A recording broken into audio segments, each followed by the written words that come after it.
ये कहानी स्टार्ट होती है जब एक दिन मैं ऑफिस वैन का इंतज़ार कर रहा था।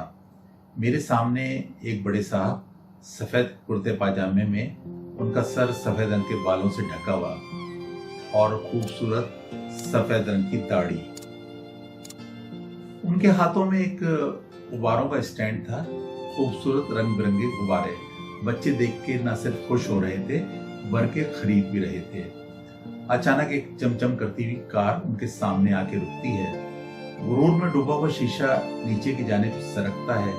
एक नौजवान एक शॉपर बाहर निकाल के बड़े साहब की जानिब उछाल देता है, बड़े भैया इसमें खाना है। रोड का शीशा दोबारा सरकता हुआ अपनी जगह पे जाके बाहर की दुनिया से ताल्लुक खत्म कर लेता है। अंदर का माहौल तो कुछ और ही है। कहकाहा लगाते हुए नौजवान, सर्द माहौल और तेज आवाज में बजती हुई म्यूजिक। मैंने देखा बड़े साहब के चेहरे पे नागवारी के आसार नमूदार होते हैं।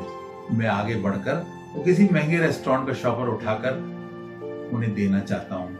वो इशारे से बराबर वाली दीवार पर रखने के लिए कह देते हैं। क्या हो गया है लोगों को?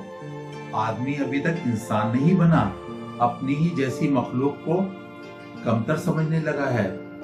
वो जो हम सब का खालिक है, उसने कभी फेंक कर रिस्क नहीं दिया, हमेशा इज्जत की रोटी खिलाई है। ये गरीबी और अमीरी का फर्क भी उसी ने पैदा किया है ताकि हमारी आजमाइश कर सके। उसने हमेशा हमें इज्जत की रोटी दी है, कभी बेइज्जत करके रिस्क नहीं दिया। मेरा तो गुब्बारा भी हाथ से छूट जाए तो सीधा आसमान की बुलंदियों पे जाता है, खुददारी उसे नीचे नहीं आने देती। मैं हॉर्न की आवाज पे पलटा। मेरी ऑफिस वैन आ चुकी थी। मैं ऑफिस वैन में जाके बैठा और मैंने अपनी आंखें मूंदी और 15 सदियों कबल मैं उस मुक़द्दस शहर में पहुंच गया जिसे मदीना मुनव्वरा कहते हैं। मदीना मुनव्वरा का बाजार है। एक साहब गांव से सब्जियां और फ्रूट लाकर बेच रहे हैं। अचानक एक मुक़द्दस हाथ पीछे से आता है और उनकी आंखों को ढांप लेता है। कौन है, कौन है वो साहब कहते हैं, और फिर दूसरे ही लम्हे उन हाथों के लम्स और उस मुक़द्दस जिस्म से उड़ती हुई खुशबू को पहचान लेते हैं।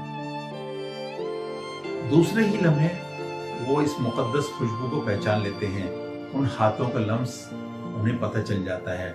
ये एहसास तो किसी को भी ना मिला जो मुझे मिल रहा है, और वो सोचते हैं और फिर वो अपनी पुश्त उस मुक़द्दस सीने से रगड़ना शुरू कर देते हैं। फिर उन्हें प्यार भरी आवाज सुनाई देती है। कौन है जो इस गुलाम को खरीदेगा? कौन है जो इस शख्स को खरीदेगा? प्यार भरी आवाज के अंदर प्यार ही प्यार भरा हुआ है। मुझ बदसूरत को बेचने का आपको क्या फायदा होगा? कोई खास कीमत नहीं मिलेगी आपको। मैं जानता हूँ मैं गरीब देहाती हूँ, सूरत शक्ल का भी अच्छा नहीं हूँ, ना ताल्लुक वाला हूँ। फिर मुझे बेच के आपको क्या फायदा मिलेगा? ऐसे ना कहो मेरे साहबी। तुम अल्लाह और उसके रसूल से मोहब्बत करते हो। तुम अल्लाह और उसके रसूल की नजरों में बहुत वक़्त रखते हो। ये कौन बशारत दे रहा है इस बात की? एक गांव से सब्जियां और फ्रूट लाकर बेचने से कोई कमतर नहीं हो जाता। ये थे हमारे प्यारे नबी हजरत मोहम्मद मुस्तफ़ा सल्लल्लाहु अलैहि वसल्लम, और साहबी रसूल थे हजरत ज़ाहिर बिन हराम रदी अल्लाह ताला अन्हु, जो गांव से सब्जियां और फ्रूट लाके शहर में बेचते। और जब भी आप शहर आते तो नबी करीम सल्लल्लाहु अलैहि वसल्लम के लिए गांव से लाई हुई तरकारियां और फ्रूट उन्हें गिफ्ट करते, और नबी करीम सल्लल्लाहु अलैहि वसल्लम भी उन्हें शहरी सौगात दे के रुखसत करते और खुश होते।